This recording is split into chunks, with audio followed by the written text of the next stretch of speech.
Of Mr. Allard's Neighborhood. This is the place where you're entitled to Brad's opinion. And now for your host, Brad Allard. Well, good morning, everybody. Today's a serious show, as the title, Thoughts on Uvalde, would tell you. So it's, I pray that I could say these things in a way that will be understood, because it's a very difficult topic. There's a lot of people with a lot of hurt hearts over this. Many people that have no connection to Uvalde itself, but just the idea of what happened to those poor children and those two teachers at school, just it's left a lot of people devastated. And I'm going to try to talk about some of the things I've been hearing about in order to not just assess what's going on and all this other business, but also to talk about some of the things I've been reading about that they supposedly would may prevent these in the future, or could have prevented one in this time. And but like I said, it's a very difficult topic to talk about. And I appreciate the sponsors for giving me the opportunity to try to make some airtime about it. I hope you share this with friends. I hope you share this with your neighbors, whatnot, because not that my thoughts are so important that everybody needs to hear them. Which, and normally I would be joking around about that, but seriously, that this is the thing we all need to kind of come to grips with as a country and as a state about what's going on in our world, and it's very, very difficult. And some of the solutions I've seen offered by both sides have been in good faith. Some of them have been ridiculous, to be frank, but most of them are offered, I think, with a genuine concern to try to solve this problem, even though in some ways their solutions may not be workable, either within our constitutional system or within the law or with our society as a whole. So it's a complex topic. So I appreciate your support and whatnot. So let's go ahead and briefly talk about the sponsors who make these kind of shows possible. Thank you, Daniel. CrossFit Burleson, 317 Southwest Wilshire. I'm sure these kind of things hit very close to your heart. So as a father, and I appreciate this opportunity. So check out his website for the gym to see about memberships and training. But thank you for all you do.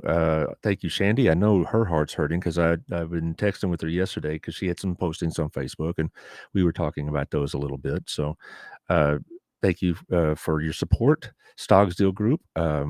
If you need to be buying a home here in the Burleson area, she's the one to talk to because she knows where the homes are even before they come on the market. Also, thank you to Rex. He and I also conversed, and he also did some Facebook postings, and he's like a father and grandfather, very upset about what he's seeing here. So check out myfinancialbox.com, hit the link, and find out what he could do for you and your investment plans and your retirement plans. Thank you to Gayla over at Southern Gym. It's graduation season, it's wedding season, it's anniversary season. So go check out what she has to buy your sweetheart something. It's on top of the Windmiller building. Also, her prayers are with us today. Same with Michelle over at Hotworks. She's got the programs to work out in the infrared system, which maximizes the effect of the workout, minimizes the pain of the workout, and she has all these different plans, and it's very safe, secure environment, clean environment. So it's a great place to go for this kind of workout. It's over on 731 and John Jones. Thank you to Mandy, our newest sponsor, and Mandy Harden. We had her on this week. Creative Concepts. If you're looking for promotional items, she can help you with that. She can help you with hats and coffee mugs and you name it. She got the whole thing. She's working on some stuff for us. Taylor, I'm sure you'll be wanting some of that sooner or later, right? Always, of course. Are you kidding? Yeah, giveaway. She's a miracle worker. Yeah, well, you used her before, right? Yeah, I have definitely used her before, and she saved my butt on some projects. Well, what did she make for you? Incredible. What'd she do for you? She did some pull-up banners and a printed tablecloth. That's nice. Okay, well, good. And they came out amazing. Well, good. See, it's not just, the usual knickknacks that people associate with promotional items. You can do a lot of stuff. Okay. Well, of course, we don't have to go over every detail what happened in Uvalde. We all see it. We all know what happened there. How it happened has been fairly well covered by the national and local media. And, when I heard about this Monday, I was just sick, and everybody that has even an ounce of humanity. He had to be just sick about it. Small innocent children being shot to death in a classroom. It just doesn't make any sense. Doesn't make any sense. And it calls to question, what are we doing to try to prevent this or try to keep this from happening? And the unfortunate thing is that there is a tendency on certain parts of the left and the right to politicize these kind of events and assign blame and assign whose fault it is. And I was very turned off, let's say, by Mr. O'Rourke's little rant at the governor yesterday. Now, my opinion of Governor Abbott in this area is 50-50. All right, because there's some things that I think he needs to have done that have not been addressed, particularly in the areas of mental health and the provision for that. But for Mr. O'Rourke to go in there and accuse him of being responsible for this was totally way out of line, very inappropriate. I have a clip here. You won't hear Mr. O'Rourke's comments because he's not mic'd up, but he's given Mr. Abbott all the blame. The man that's doing most of the yelling is the mayor of Harlingen, a guy named Dan McLaughlin. So if you'd run that clip, please. Excuse me. This is Dan Patrick talking. Excuse me. Sit down. You're out of line and an embarrassment. Hey, sit down and don't play this stuff. The next shooting is right now, and you are doing nothing. No, you need to get his out of here. This isn't the place to talk this over. This is totally predictable when you... Sir, you're out of line. Sir, you are out of line. Sir, you are out of line. Please leave this auditorium. I can't believe you're a sick son of a bitch that would come to a deal like this to make a political issue.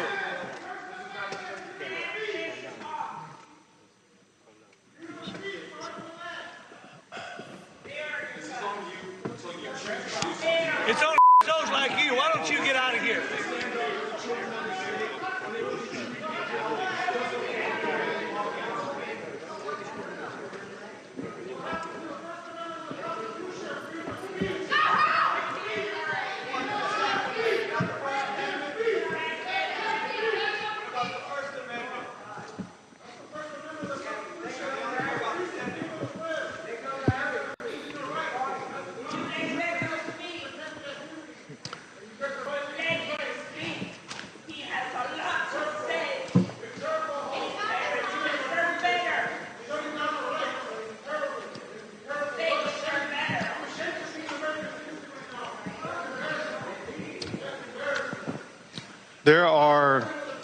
There are family members. There are family members who are crying as we speak. There are family members whose hearts are broken. There's no words that anybody shouting can come up here and do anything to heal those broken hearts. We all, every Texan, every American has a responsibility where we need to focus not on ourselves and our agendas. We need to focus on the healing and hope that we can provide to those who have suffered unconscionable damage to their lives and loss of life. We need all Texans to, in this one moment in time, put aside personal agendas, think of somebody other than ourselves, think about the people who were hurt, and help those who have been hurt. And this time, Lieutenant Governor will speak. Okay, that's good now, Taylor. Thank you. Mr. O'Rourke is wrong in one way. To focus all the blame on the governor is inappropriate. If Mr. O'Rourke, like most people, I'm sure, have felt a great deal of righteous anger about it. But to confront the leadership of the state of Texas is not speaking truth to power. It was a stunt, in my opinion, to try to gain his attention for his campaign, because he knows that NBC, ABC, CBS are all outside waiting on him. This was all set up. And so he goes out there and gives interviews and gets national publicity. This is the same Beto O'Rourke that 2 months ago was backtracking on taking away AR-15s like he had said in 2020. 2020, when he was running for president, that ill-fated attempt, he said he'd take away the guns. Hell yes, I'll take away your AR-15s was a direct quote. And then he started backtracking on it. Now he's going to say, it's all on you, Mr. Abbott. That's just the blame for whose fault it is and whatever else. That's not going to be settled here, certainly. But, and I'm looking at some of these. I picked out 1, 2, 3, 4, 5 different solutions or aspects of this problem, and what people think should be done about this problem from these solutions and other aspects of it, and they're all in good faith, they're all in good intention, but there got to be issues that got to be considered about all of them, and it's not that easy just to say here's what will happen if we just did this or did that, we wouldn't have these episodes anymore. There is no perfect solution. Now, I'm not saying we should let the perfect be in the way of the good. All right, the perfect need not be the enemy of the good. However, will we have these events again? And my opinion is, unfortunately, yes. As long as there are people with this kind of mental instability and evil in their heart, they're always going to find a way to do something like this, no matter the security efforts or the prevention efforts we take. Because this is not just a gun issue. It's not just a mental health issue. It's a human issue. And as long as we have people on the edges of our society that have this in their hearts to do, they will find a way to do it.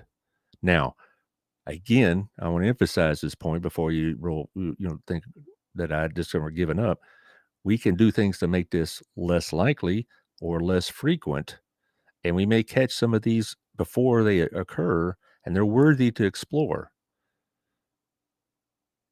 But the idea of stricter gun control or other types of intervention methods really isn't going to work as 100% of the time. Now, let's just look at a few of these things.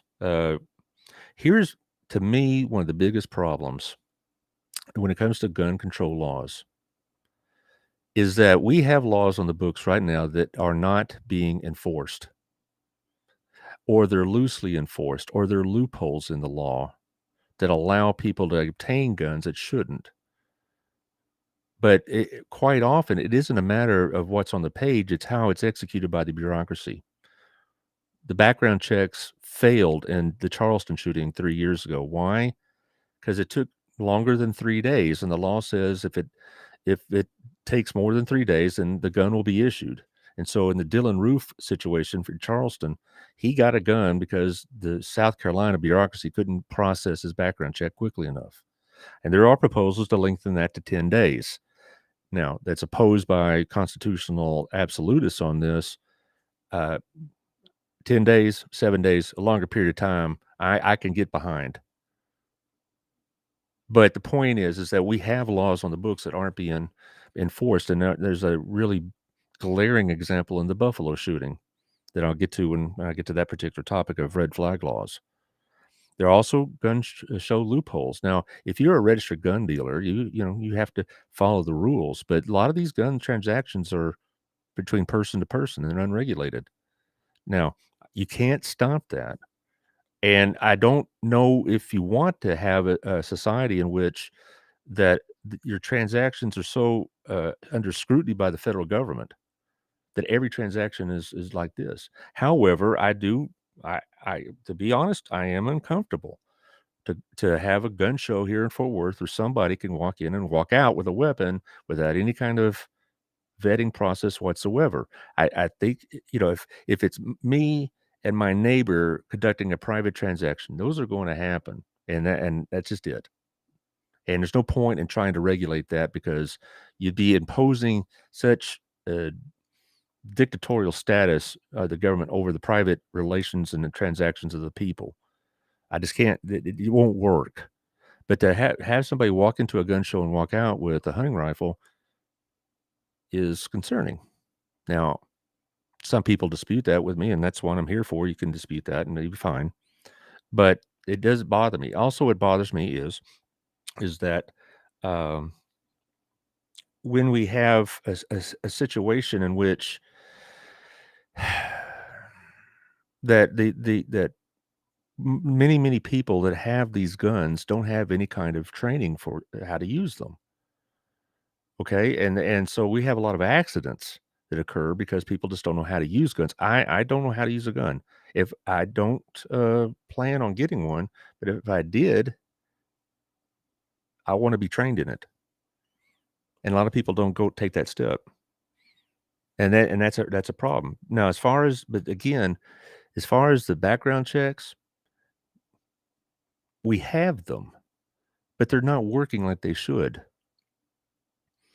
And to increase the length or the scrutiny, first thing we need to do is increase our efficiency and our ability to do the job. And what legislation that needs to take place for that, I'm not sure. I'm not sure. Uh, I'm always reluctant to have a federal solution to state problems. But there you are. Now, here's another issue about gun restrictions. The vast majority of people that own guns, I mean, the vast majority are law-abiding citizens. They're not armed to the teeth. They are law-abiding citizens. They have guns for protection, particularly if you live in the rural areas. Out in the country, you're going to have protection because you won't have police. Or, plus millions of Americans hunt legitimately. They are all about gun safety, and they know how to take care of and handle guns. So this is my problem, is that we have to be careful in our efforts not to try to prevent this with such a degree that it really prevents people from legally and constitutionally owning weaponry. Now you say, well, that's not what the founding fathers intended. It's exactly what the founding fathers intended. They wanted those guns not just for self-defense, but also as a protection against encroachment by the government. Now, again, please don't take what I'm saying as I am saying that we need to have these armed militias against government. I am totally opposed to that. We don't know. But the whole point of the Second Amendment is that we would not be an unarmed society in case future governments prove to be untrustworthy. That's the founding father. I know this because I've read it, I've studied it, I've taught it. When the founding fathers wrote the Constitution, one of their biggest fears was what was going to come after them, and they did not want to create a situation, a government, or a document that could be used as a weapon or a tool against the American people in a future generation. And so they wanted the American citizens to be able to take care of themselves, a well-ordered militia. Now, people take this too far, and they think these well-ordered militias need to be taken on Johnson County sheriffs or something like that, or something goofy like that. That's not what I'm talking about. So if you think I'm heading that direction, I'm not. I'm just saying that the American people were armed and equipped to prevent encroaching totalitarian situations. The people need protection. Here's an example. When the southern states regained their control over their governments after Reconstruction, one of the first laws they passed was very strict gun rules against the black citizens of their state. Why? Because they did not want the blacks to be armed, so they could terrorize them and they could bust down their door and not worry about being shot. And will that happen again here in the United States? I'm not one of these guys with the tinfoil on the hat and that thinks that, that I need to be training for a government takeover. I'm not into that camp at all. But to have the ability to defend ourselves when we need to is the basis of the Second Amendment. And I'm afraid that some of these laws are going to sweep in and take over. Now, I am in favor of stricter gun checks. I'm in favor or background checks, I should say. I am in favor of lengthening the period. I am in favor of maybe raising the age to buy a gun. You can't buy a handgun until you're 21, but you can buy a long rifle at 21. And this is what happened here in Uvalde and what happened in El Paso 2 years ago. If they raised it to 21, I know people say, well, what's the difference? We send the men and women to the military and give them guns. Why can't they use them here? Well, I understand that argument, but this is where we let the perfect get in the way of the good. If they raised it to 21 to buy a long rifle, I could live with that. We do it for alcohol. Okay. So that's, and they want to do it for cigarettes, which I don't know if will ever happen, but the point is that there are certain things that we have to consider about that. But really, the first and foremost things we need to to just make sure that the laws we have in the books work. And we need to take it seriously. I think a lot of people think of the background checks as an inconvenience and they don't want to mess with it. Well, this is the part of being a responsible citizen. Be inconvenienced. Mess with it. Okay? This is a responsibility of the citizens. I know what your rights are. You know what your rights are, but rights without responsibilities doesn't work. Okay? Now talk about the red flag process here. What a red flag law is that if you've been adjudicated by a court to be a threat to society, they can put you on a list to keep you from getting a gun. There's a lot of problems with that, not so much in the constitutionality of it, even though there is some question, but there's a lot of thoughts about the working of it. First of all, red flag laws are in 19 states and they don't work very well. The Buffalo gunman that killed those 10 unfortunate people in Buffalo at the grocery store very much qualified for a red flag in the state of New York, and none was ever put there. Because the process basically is, if you want to put somebody on a red flag, it's not like your neighbor could put you on it because they're mad at you or whatnot. Somebody, a near or close relative, not just or somebody in your life. It can't just be some stranger, but somebody in your life will have to alert the law enforcement that this potential person's potentially a hazard, and then he has to be examined, by the state for possible mental incapacities or emotional disturbances. It has to be diagnosed this way, not just that he's nuts and therefore, no, it has to be diagnosed by a professional, and he has to be put on this list by a court official, JP, municipal judge, county court judge, whatever, county judge. He has to be put on the list through that process. Okay, so it isn't like somebody in the community can put you on the red flag list arbitrarily.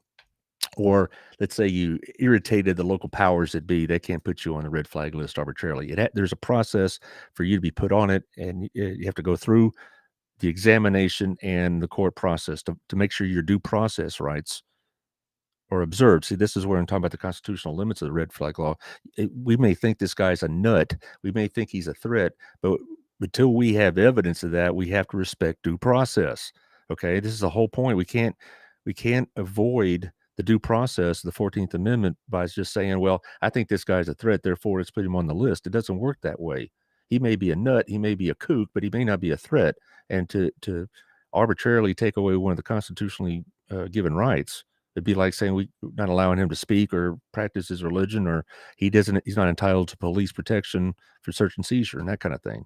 Same thing. And so again, to be put on a red flag list, you have to have demonstrated mental incapacity, emotional disability, and somebody in your life is going to have alerted the right people to that, the police or constables or whatever, and then they're going to have to examine you and put you through the process. Now, this is where it failed in New York. School officials said this young man that killed those people in Buffalo the year prior had made all these threats and idle boasts about killing people, and he had come to school dressed in hazmat suits, and he exhibited very odd behavior, and so they alerted the local police that this particular gentleman may be a potential threat to our society. And they brought him in, they talked to him. The kid said, "Oh, I was just joking, whatever. I was just kidding. I didn't mean it." And then a year later, this happens. This kid should have been on the red flag list. But because somebody didn't go through the process, the inconvenience maybe of that it might take to do this, he was let back into society, and a year later, 10 people are dead. So the red flag laws in New York, which we don't have in Texas, by the way, and I'll get to that in a second, but the red flag laws failed in New York.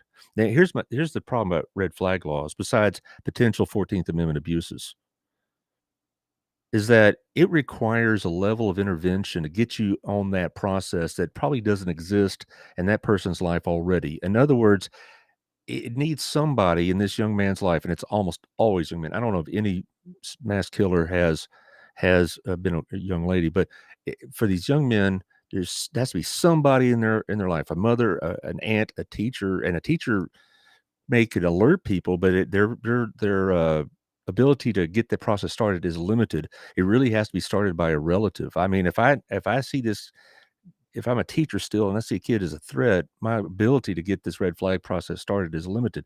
And maybe it should be, and I'll get to that in a minute.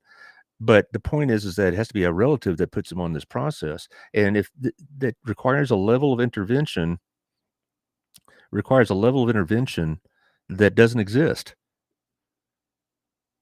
The parents of this Buffalo Gunsman have to be the most obtuse people in the world. Their son is obviously mentally ill. He obviously has very homicidal, dangerous tendencies, and they were completely oblivious to it. Same thing with the Uvalde shooter, this Mr. Ramos. There were relatives in his life that saw very erratic behavior. His grandmother, his mother, his mother's boyfriend, an aunt, an aunt. They all saw him getting increasingly erratic, and they did nothing about it because, well, he's just a screwed up kid. And all the warning signs were missed. And so to go back to my point about red flags, if you're going to have a red flag system, which I am in favor of, but the reason why I don't think that's going to be the total solution is because, again, you have to have somebody in their life to get it started.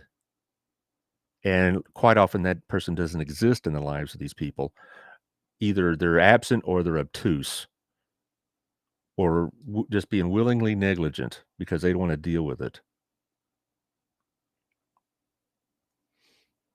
And so that's part of it. Now, I'm going to go back to the red flag for like in my situation as an educator. I could alert police or I can alert the counselors that I think this young man may be a problem. But after that, it's a law enforcement issue that I have no process in. I don't have the ability to get this started. I would not have the ability to say, this young man has shown me some dangerous tendencies.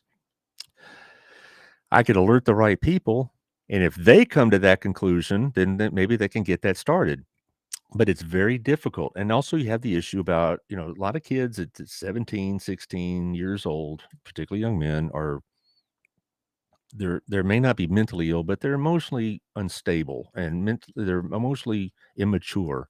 And they wear black and they'll dye their hair or they'll put death metal rock and roll signs on their folders. And they may wear black trench coats in May. And yeah, that stands out to me. And this has happened 2 or 3 times. I said, this guy is somebody you need to keep an eye on. And the counselor says, we already have. But what can you do? If there's no reported incidents with the law, he has no record of mental instability officially, not just that we think he's weird. It's very difficult to get this process started. And it's very difficult to tag him as a legitimate threat. And we can't just say because he wears black and has black nail polish, and I think he's weird. Well, people can be weird in our country and still be within their rights. We can't profile everybody and say this guy or this guy or this guy makes me uncomfortable. Therefore, we're going to put him through a legal process that really violates his 14th Amendment due process rights. Now, I know I'm talking all this legal jargon, but the point is, we can't use the law as a means of pointing people out that we just find to be distasteful, unusual, weird, whatever. And so the ability of outsiders to this process to get this red flag or other treatment started is very, very limited. And let's say that, and there's a young man, he's dressed in black, he has black hair. I tag him as a threat. I'm sticking myself out legally from his mom and or dad or both when I'm talking about legal action against me and legal action against the school. If we target this young man unfairly, unnecessarily, or without evidence, that's going to be a real problem for me personally and professionally. Okay. Now, let me finish up with red flags. I think they're a good idea. I wish Texas had one. But 2 things again, I mentioned already about the need for somebody to get the process started that is already probably part of that young man's life. But it also has to be done appropriately. The red flag laws failed in New York. And if we're going to do red flag laws, we're going to do gun checks. Let's do them, by God, and do them right. The existing laws can be done. And if they're done better, again, Nothing's going to prevent evil in the heart of man, but it may make it more difficult for them to execute that evil. Okay, let's run to the second round of sponsors because they all are concerned about this. They and appreciate it because they want you to know that they're concerned as well. I talked to 2 or 3 of them, and they're just not in a good place about this at all. And they wanted this to be discussed, hopefully appropriately. But anyway, Our Place. Thank you, Otto, for what you did. I was there just today. I was there yesterday. Been there twice this week, and it's great as always. It's a wonderful restaurant, a good place to go. So on the highway in Allsbury, it's been there since 1986. Thank you to Chris over at Wild Cigar. It's a great place to go do business. I've been there a handful of times. It's a quiet place. It's a good place to have a smoke and a drink and a conversation. And so you can do business there during the day and during the night. They got some things going on in June, which I'll be promoting more after Taylor's little vacation this next week. We're going to get back on the regular schedule, and we'll be talking more about what's going on. Same thing with Antonio. I hope you're doing well, Antonio, over at Proactive Payment Solutions. ProactivePaymentSolution.com will help you with with your point of sales operations. They'll help you with your business operations, your invoicing, etc. They get the whole thing going, and they give you the best rates, the best programs for you and your business, which one is maybe specific to your particular line of work. So give Antonio a holler over at ProactivePaymentSolution.com, and he'll get right out with you. Also, Tiffany, I know it's graduation this weekend. It's a real big deal. Local Life Magazine. It's coming out next week. It's going to be great, as always. And we're going to have her on probably mid-June sometime. Hopefully, she'll bring a guest. We'll give her a couple of weeks to decompress after her graduation because she's very involved in the centennial process there. So thank you for that. Okay. Talk about security guards at schools. Uvalde Elementary School, this Robb Elementary School, had a security guard. It didn't work. He confronted the kid, but wouldn't stop him. I don't know what the situation, I don't know what the interaction was, but it didn't stop him, obviously. Most of the rather secondary schools, at least in the Burleson system and a lot of others, have what they call resource officers, police. We have Burleson police in both the high schools, I think we have one at the early college prep, and I believe we have them at the junior highs as well. Will it stop everything? Not everything. Again, if we're looking for the perfect solution, we're not going to hear it from here, because if I did, I would be sitting here. I'd be in Washington spelling it out for them. But I do believe security officers would make a difference. But we as a society have to understand what kind of obligation and expense that is. We have 16 schools here in the Burleson district, I believe. I'm trying to count them up in my head real quick. If we provided a resource officer for every campus, and metal detectors and single entry buildings or whatnot, that's doable. But are we as a district going to pay for that? If we are, then let's not bellyache about the taxes. All right, it's not going to be done for free. And I'm going to talk about state of Texas responsibility at the end of the show, because I don't think Burleson ISD or local ISDs are really where the ball's being dropped. I really don't. I honestly believe Burleson ISD does the best it can to try to do a secure environment. And I'm just saying that because I'm trying to, be nice to BSD, because, that's not my purpose. I think they do the best they can. But here's another thing we need to consider. Most of the buildings that use the schools were built prior to 9/11. The schools are built after that had that in mind, and so they have a bit more security involvement. And I know Burleson High School, which was built in 1997, had their security enhanced over the years with fob entrances and other means of trying to control traffic and entry and whatever else. But that's still, you're talking about a very big building with a lot of doors. And you have to have a lot of doors, because if you only had one door in and out, then you're asking for a real catastrophe and a fire. So that kind of architecture is not what I'm advocating. You just need to be able to monitor all those doors, and they did the best they could, but there's a lot of entrances in there.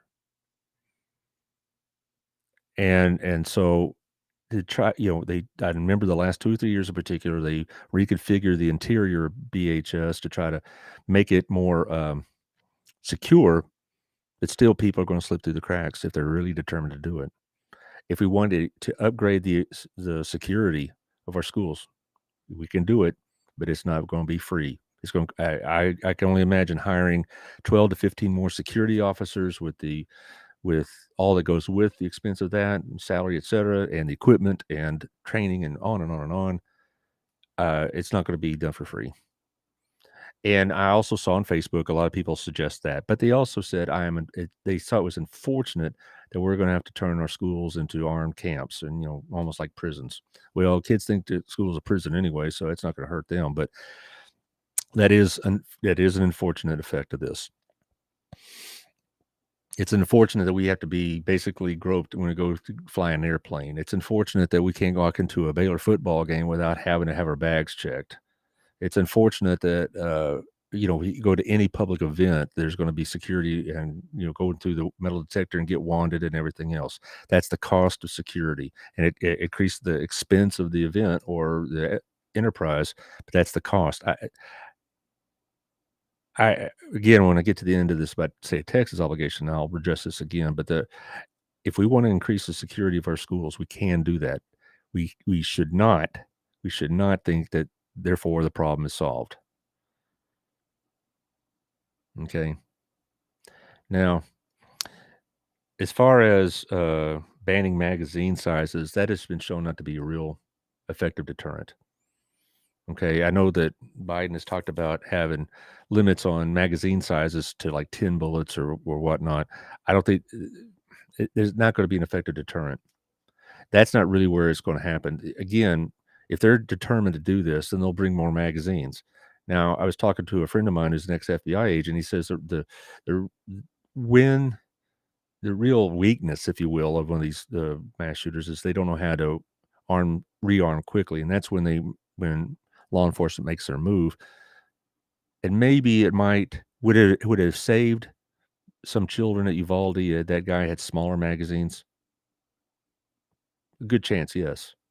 But we don't know that. We don't know how heavily he was armed. But it's possible. But I don't know if that's really going to be the solution. So I haven't seen much about that in the media as the other things. Here's where the real problem, the two basic problems to me have led to this problem, the mass shootings. And it's easy to point fingers at social media and other things, but there you are. People turn a blind eye to these kind of threats. Now, again, I hasten back to what I was talking about with the red flag. I'm not saying we need to spy on each other as citizens, but when we know something is not right and with somebody in our family, we have too many people that are unwilling to confront it or afraid to confront it. This boy down in Uvalde terrorized his grandmother, shot her. But they're afraid to confront it. Almost every time we have one of these mass killings in a school, there are two reactions. The parents are shocked that my son could do such a thing. I had no idea. And you walk in the kid's room and they got satanic posters up, or they've been playing Call of Duty 24 hours a day, or they got all sorts of weapons magazines, and you look on their Facebook postings and they got all sorts of weaponry, being displayed. And I had no idea my son was doing that. The second reaction is from the kids, like, we saw it coming. When you're talking about that Uvalde shooter and they're talking about that boy up in Buffalo, all the people in his peer group said, we saw this happening. We could see it, yeah, because he was weird. I mean, they're shocked that it actually did happen, but most of the time they're like, we saw this. And so the parents are almost always oblivious, either willingly or because they're just damn obtuse. And they're always, the boy's mother down in Uvalde is like, she can't believe her son did this. Are you kidding me? Your son was showing antisocial behavior, both publicly and on social media and within the family. He was displaying an affinity for weaponry. He was turning darker by the year as he got older. And no one saw this. Why? Because they had their own problems. The mother has multiple drug convictions. And the grandma was just unable to do it. They talked to the grandpa, and he had no idea what was going on. He didn't even know what was happening. Same thing with the Columbine killers. The parents of those 2 killers were like, "We had no idea our sons could do this." And then you go look in their rooms and in their material, their personal effects, and there's all sorts of grotesque imagery. You look in their notebooks, and they got pictures of them killing people, and everybody's, like, shocked by this, and, like, the kids saw it coming. And that's the real problem, is that we turn a blind eye on this because we wanna protect due process, free speech, but then the parents the parents don't need to be worried about those kind of things. The parents don't have to worry about free speech obligations or any other obligations. They're parents. They're not bound and restricted by the Constitution. They could do something about it. Their family could do something about it, but they don't. That's what really bothers me, is that these things, when say they're preventable, we're trying to prevent the effects of this, where the causes are being ignored. The causes of the Uvalde shooting, the Buffalo shooting, the El Paso shooting, the Charleston shooting, the Plantation, Florida shooting, the causes are unaddressed by the people that are closest to the killer. We're worried about laws, and we're worried about treatments, and that's great. We should be. We need to be. But the people at the root bottom of the problem are ignoring it because they're either scared or oblivious or just morally corrupt. And they continue to let these guys dwell in this netherworld of hate, online white supremacy junk, like in Buffalo and in Charleston. They don't seem to notice when their son is making all these highly racial comments, or there's all sorts of anti or racial oriented stuff on their Facebook, or their or in their rooms, and on the walls or whatever. This is why I get so upset. Is because this, we want to prevent this from happening, but we're doing it. What we're dealing with is laws and procedures and bureaucratic processes, which has a place, but it's not going to do any good if the root causes of this are not addressed. And so we allow these kids to post all this crap on social media, and nobody says anything. We allow them to get on Twitter or Instagram or Facebook. We allow them to get on the dark web and spend their time in these heinous websites. And we're worried about hurting their feelings or their self-esteem. We're worried about profiling. We're worried about making sure that this young man, he's just going through a phase. No, it's not a phase. When you see somebody drifting away like this boy in Uvalde did, that's when you need to jump in. But no one was there to do it. That's, again, go back to the red flag laws. You're going to need somebody to jump in to do it, to make that process work. And so, as far as the friends go and the schools,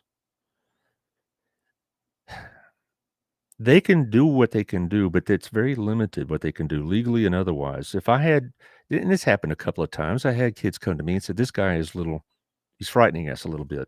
And so I go in there and talk to the kid, and best I could do really is let him know that, he's on my radar. And I would talk to the counselor, and they would say, "Well, we're aware of that." And we talk to the parent, and she's just worried. But that was all we could do.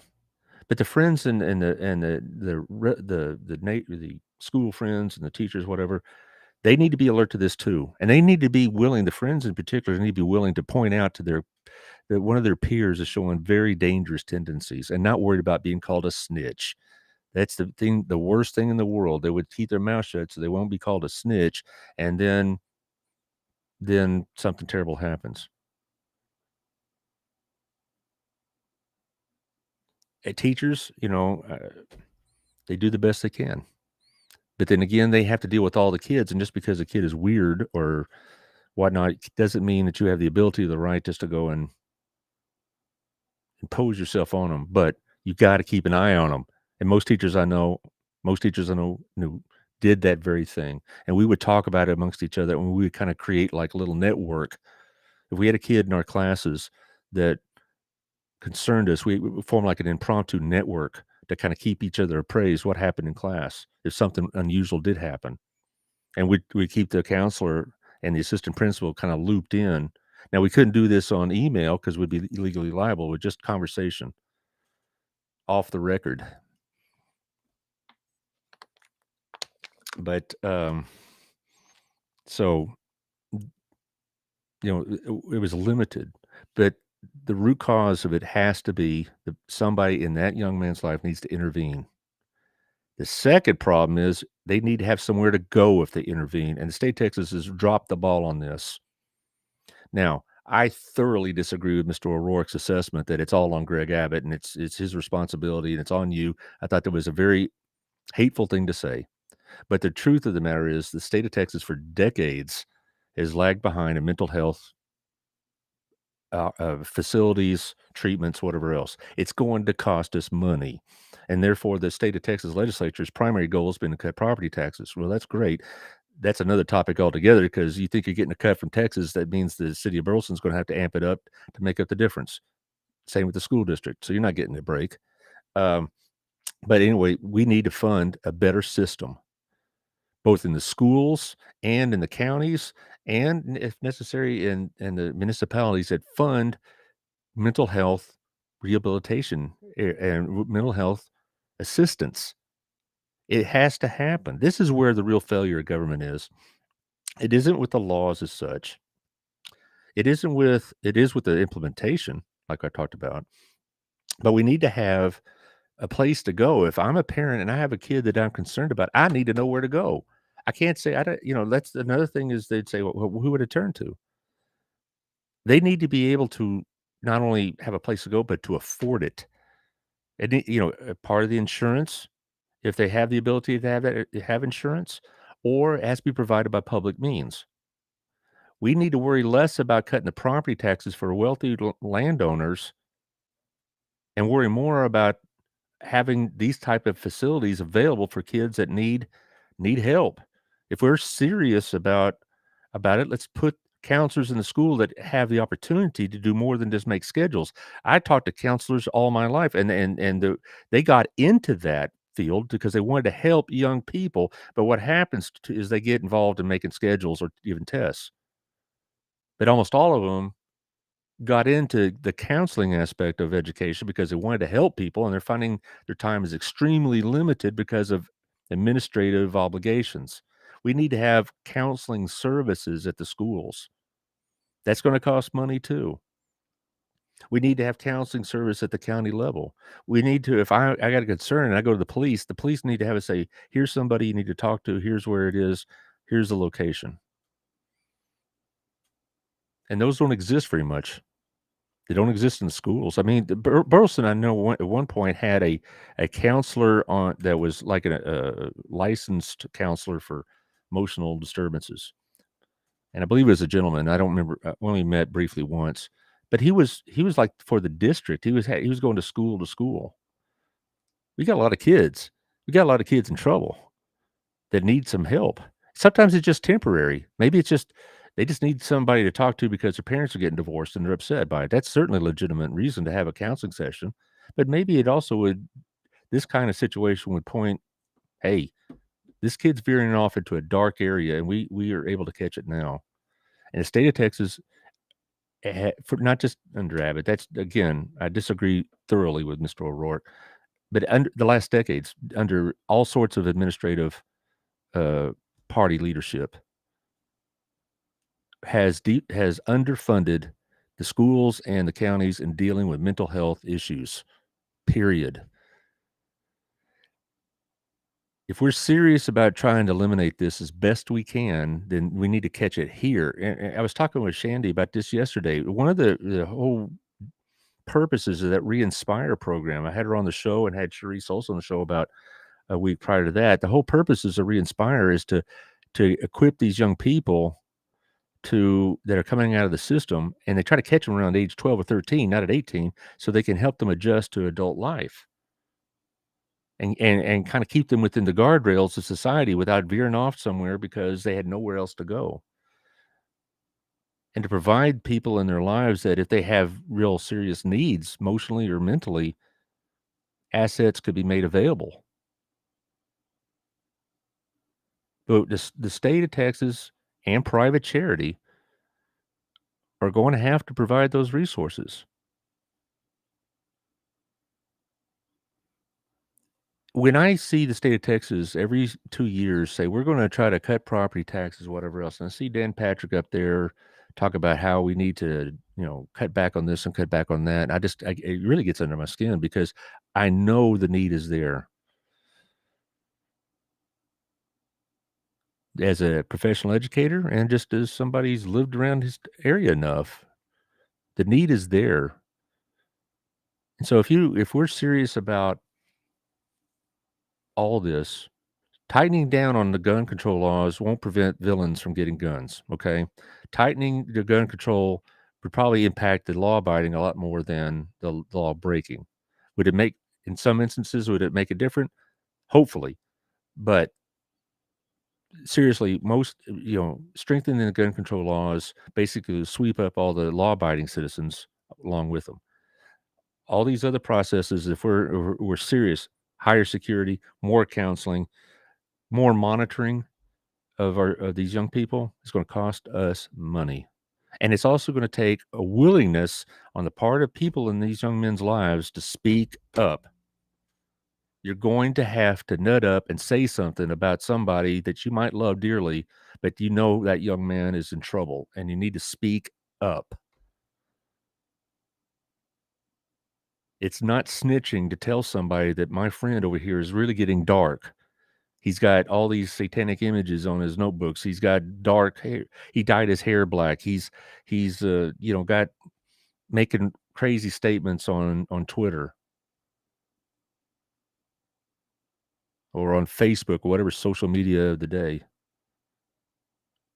People need to speak up and they need to have somewhere to go. That's my whole point.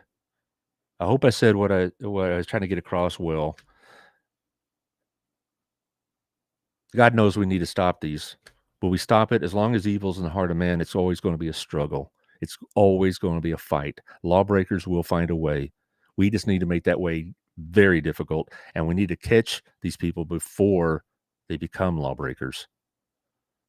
And we need, as a government, to do our laws better, to do our jobs better. We need, as parents, to do our jobs better. As friends, we need to say, I'm willing to risk my friendship and be labeled a snitch by this guy to save his life.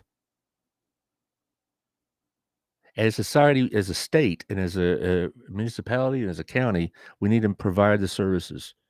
And if it costs money, then by God, so be it. Because the cost of 19 dead school children is impossible to calculate. And not even a drop in the, let me phrase this correctly. And what we spend to prevent that from happening is not a drop in the bucket compared to those 19 lives, right? Those 19 lives will be more valuable than a 2-cent reduction in the property taxes. Those 19 lives vastly are worth the cost it would take to have them back today. So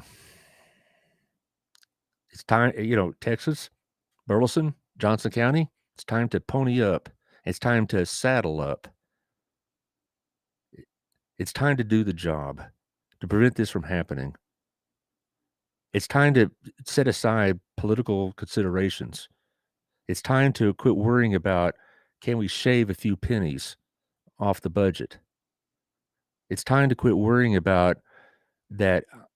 If I say something about my son or one of his friends as being a threat, he might not like me anymore.